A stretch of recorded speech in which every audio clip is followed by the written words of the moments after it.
So, you want to build an induction coil, eh? Well, let me begin. There are a number of items on this board which are integral to the operation of the device. Namely, two MOSFETs. These commute electricity through the coil in the tank, and they cause an oscillation to occur between the capacitor and the dual winding over here. Now, electricity flows through here, minimum of 15 volts, through this inductor here, and through the center tap. It goes around each of the coils, through each of the MOSFETs, and out through the ground. Now, you may be wondering, well, how does this thing oscillate, given that electricity is flowing around through both of the MOSFET gates and out? Wouldn't this just approach a steady state, you might be wondering? And I wouldn't that too. Well, let us examine this a little bit closer. First of all, a couple of things out of the way. These two things here are xenodiodes, set 12-volt xenodiodes. Their purpose is singularly to regulate the voltage at the gates. So, should we see a higher voltage than 12 volts here, these xenodiodes will shunt the voltage, shunt the current through to the ground, thereby limiting the voltage at the gates. Since these MOSFETs, the way they are constructed, you cannot have more than 20 volts difference between the gate and the source. Thus, the 10K resistors here are simply to pull down the MOSFET gates in the event that we approach zero, to ensure that these things go properly off. And the 470 resistors here are to limit the current going through both the Xena and the 10K. Okay. The 200 microhenry inductor here is to prevent the back EMF from destroying your power supply. Quite crucial. Right, now let us proceed to explain how this thing operates. The crucial element here are the diodes. You'll see from either side a diode connected to the opposite side of the coil. Thus, this top rail here has a diode connected to the bottom rail of the inductor tank circuit. And this bottom rail here has a diode connected to the top rail of the inductor tank circuit. Now, imagine we turn this thing on and we have current flowing through the center tap and through each of the MOSFETs. This is a steady state. There's no potential difference between here and here, so how can the capacitor be charged? How can any oscillation happen? Well, as it happens, any minute fluctuations caused by differences in the MOSFETs or the resistors or atmospheric conditions or, whatever may, will cause a potential difference to occur. This will cause the capacitor to be charged ever so slightly. And then what this will also do, because there is now a potential difference, there will be a potential difference between this rail. Let's imagine, for example, that this is charged here positively and this negatively. There will also be a potential difference between this top rail and the bottom rail, which means we will start to draw current away from this gate. This will turn this gate off, which will stop the flow of current here, and therefore it will allow the potential difference to be normalized, and the current will have nowhere to go, so it must flow out of the capacitor and through the induction coil. This then, because of the back EMF of the induction coil, pulls the current in the opposite direction slightly. So what we get set up is a very minute oscillation. So the capacitor charges, pulling this gate off, which then allows current to flow through the coil this way, and it charges this one. And when this one charges, it then pulls this gate off, which then causes the current to flow back through this way. Each time the back EMF contributes to the build-up of voltage. So I hope that was clear, but it's rather complicated. So I'm going to show you an animation which might make that more apparent. But essentially, this is how it happens. What we have is the capacitor charging, and the charging action being set up by a potential difference causes the gate to close, which then causes the capacitance to be discharged through the coil. with a corresponding back EMF that then charges the capacitor in the other way. So this action is commutated by the diodes, and this causes what is known as the zero voltage switching of these MOSFETs, since they go to zero voltage and they turn off in sequence like this. The oscillation of this tank circuit will have a resonant frequency determined by the capacitance and the inductor that is chosen. So we can set the frequency by changing these things. Of course, we often manufacture this using copper coil, and this may be quite difficult to manufacture. Therefore, our inductance is often set. So then we have to modify our capacitor in order to get the frequency we desire for the correct heating of the metal element. Okay, so that's how it works. And let's have a little look at an animation, shall we? Okay, so I've been depossessed from that Victorian fellow and I'm back to normal. So what I want to show you is a quick animation of how this works. I'm using a tool here called Circuit Simulator, which is from falstad.com. So www.falstad.com/circuit. It's a very nice simulator because it shows the flow of current. I've got this the file for this circuit from a YouTuber called Doom2 Pro, because he had a simulation of it. Now what you might notice is that it actually says flyback driver. This is because the circuit's identical. We're using a flyback driver circuit, but instead of a secondary coil here being a high voltage generator, our secondary coil will be the thing that we put inside the induction coil.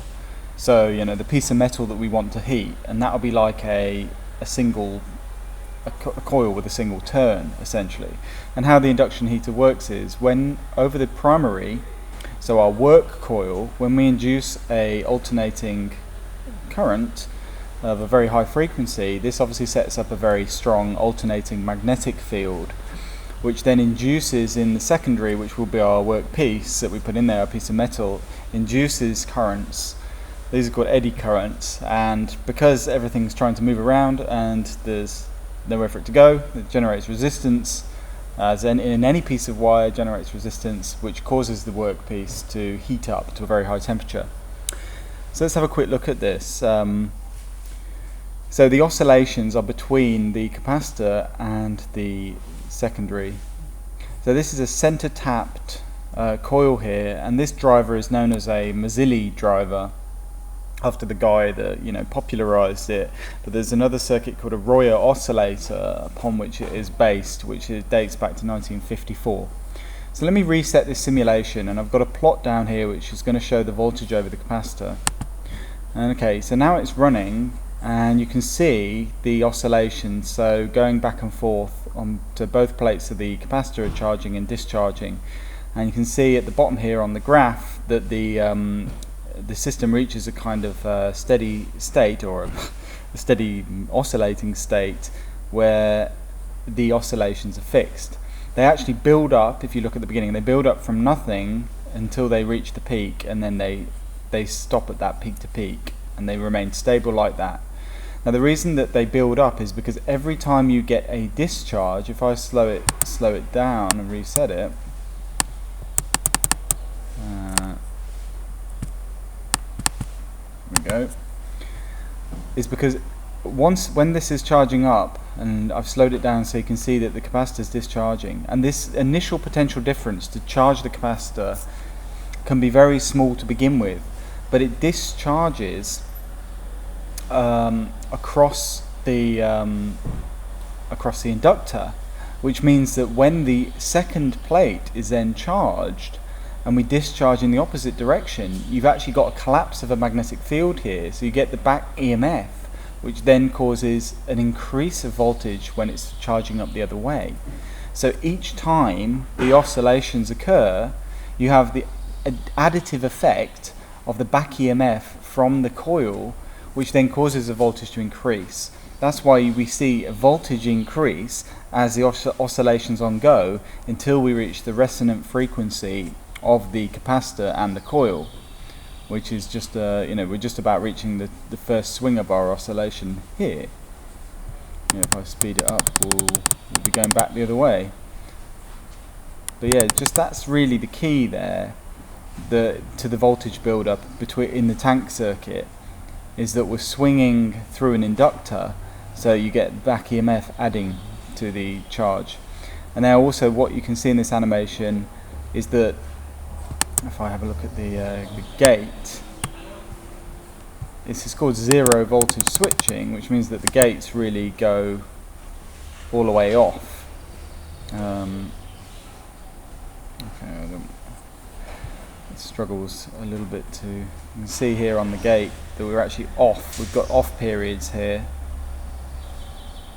Now, with this particular inductor and this capacitor, we're about 65 kilohertz. We want it to be faster than that for most heating, because the heating occurs via a skin effect, and for different frequencies are suitable for different metals, and depending on the size of metal you want to choose different frequencies, so it's good to be able to change out your capacitor to get the matching correct.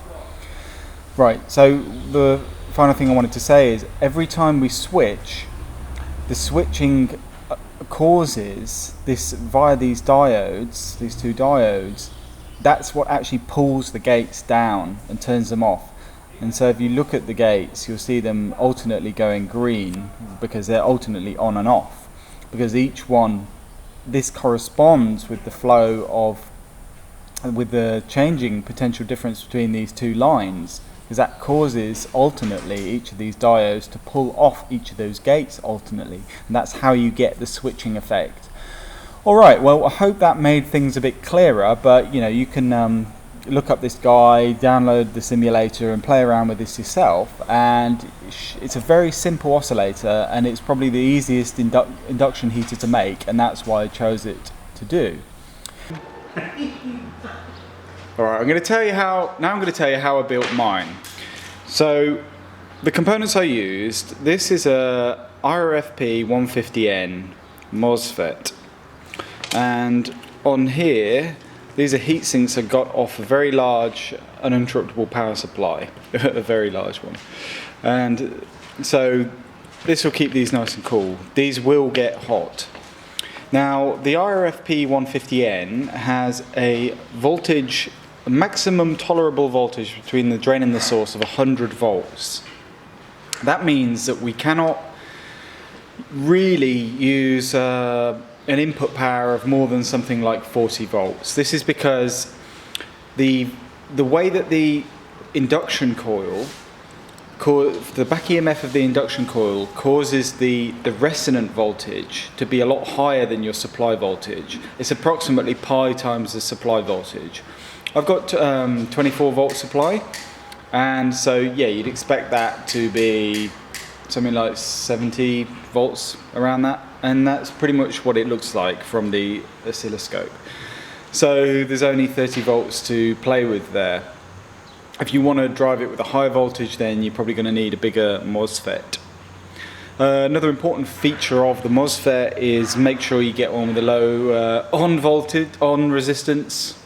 I guess that's pretty obvious. You don't want it to heat up when it's on, so you want it to look like a closed circuit when it's on. The other components here are these are the diodes, the two diodes. The switching diodes, the ones that feed the signal back to either side of the work coil and switch it on and off. And in this particular case, I pulled off the UPS one's DS145-08A. They've got a maximum reverse voltage of 800 volts they can tolerate, and quite a high current. By the way, the MOSFETs can have a forward current of 44 amps, so they're pretty beefy things. The Zener diodes here, 12 volt Zener diodes, are just 1 watt. They don't pass a lot of current. The 10Ks here are 2 watt resistors, and the 470s here are 2 watt resistors as well. Looking at the capacitor bank, now the capacitor bank is going to be switching as fast as your resonant circuit is switching. So this means it has to be able to tolerate high frequency switching, otherwise it does get very hot. And it will get hot. This will heat up quite a lot. In my case, it won't, because these are 850 volt capacitors designed for a rectifier, so they're designed for high frequency switching. Each of these is 1 microfarad each, and in order to ensure that they do not get hot, I've got 4 of them in series to give a capacitance of 1/4 of a microfarad, and then put that configuration back to back with another 4 to give approximately half a microfarad, or 500 nanofarads. Now that, coupled with the coil, this is a Rob Special coil, rectangular coil. We've got a special purpose in mind for this one, and this has an inductance of around 3 microhenries. Now if you do the calculations, it's 1/2 pi to the square root of the inductance times the capacitance, and the calculations say it's around 136 kilohertz, but in practice this is actually oscillating at 175 kilohertz. So because probably I haven't measured the inductance properly, and the capacitance isn't exactly as I imagine it to be, and so on, and in reality things in the physical world tend to not behave ideally. So that's the tank and the inductor. We need to power this thing as well, of course, so I'll give you a quick look at what power supply I'm using here. Now we've got this computer place, and they get these by the ton, literally by the ton, and so we managed to get these pretty cheap off them. And these are old server power supplies. This model is a 7000-814-0000, and this model is an NPS 700AB. These are 12 volt power supplies. They're actually both the same. They've both got a rated current at 12 volts of 57.3 amps. Now, the only difference between this one and this one is this one has a little voltage adjustment, so a little trim pot in there, so you can change the output voltage if you want. Now I've wired these up in series to give me 24 volts. The way to wire them up in series, well, what you need to do is the DC output and the AC input are both grounded to the case, which means if you take the DC output from here and just try to wire it in series like you would with a couple of batteries, you're in essence shorting the DC output directly to ground, since they're all tied together. So the way to put them in series is to open this up and remove the DC grounding, which means that when you put the DC positive into here in series, you're not shorting it to ground, and therefore you actually get the 24 volts you want. The way I did that, I don't know if you can see here, I just took the screws out and bent away the chassis grounding attachments, and that worked just fine and dandy, actually. I'm going to clean this wiring up. I know it's a mess. The only other thing you'll note here is I've put a couple of rather crude filters on the back to stop me putting my fingers in there and getting them chopped off in those powerful fans. Alright, oh, one final thing I forgot to mention, a couple of things. We've got the induction coil. This is a filter induction coil that stops back EMF from wrecking your power supplies and from power leaking away, essentially, away from the tank. And just got that off the UPS again. I measured it, it had an inductance of 184 microhenries. The final piece here is just around here, is on the back, I think you'll notice, but I've got a fan over there which again was off the UPS, and that's a 24 volt DC fan, so that's blowing air across the MOSFETs to stop them from overheating. So that is the complete setup there, and this makes a hell of a lot of noise when you plug it in, but it does work. Right, well, let's fire this thing up and have a look what it can do. Alright, before I turn this thing on, I've already turned it on and I wasn't happy with the power. And I had a very high frequency. There was half a microfarad capacitor bank, and that ended up with a frequency, it was probably something like 300 nanofarads, a bit more in practice measured, because the frequency was 175 kilohertz.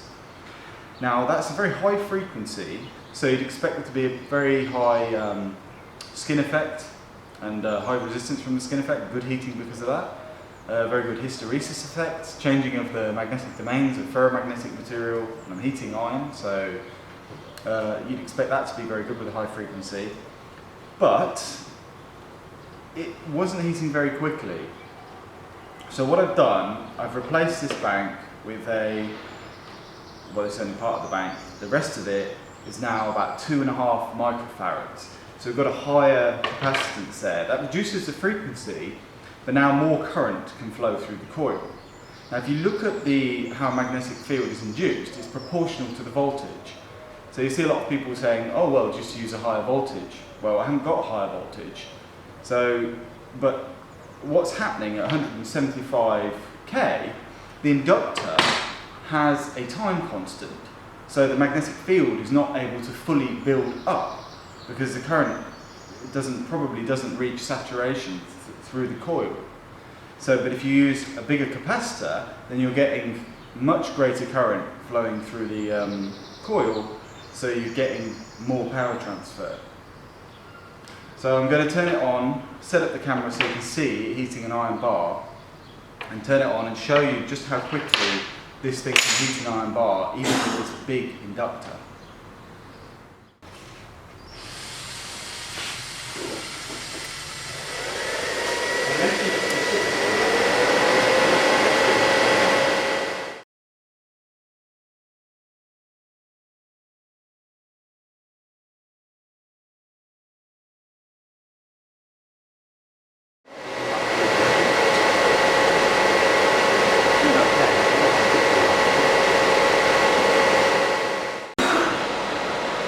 Okay, so we heated this thing to glowing. Let's stick it in some water and here it hits. I'm just going to turn it off before I pull it out.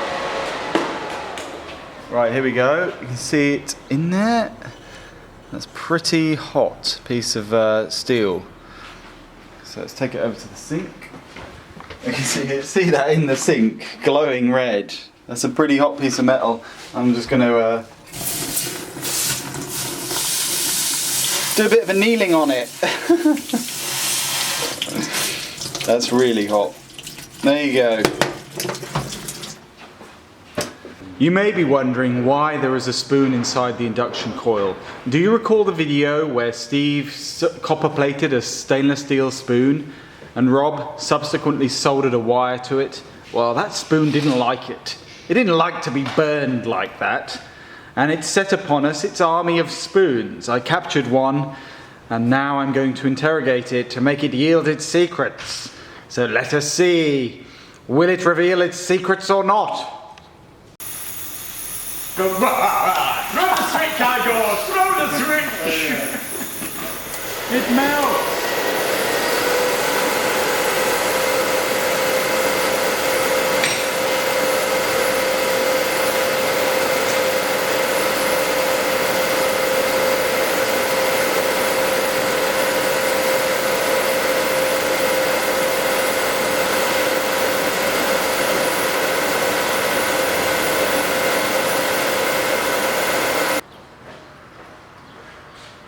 So there you have it, an iron bar and a spoon heated to glowing red.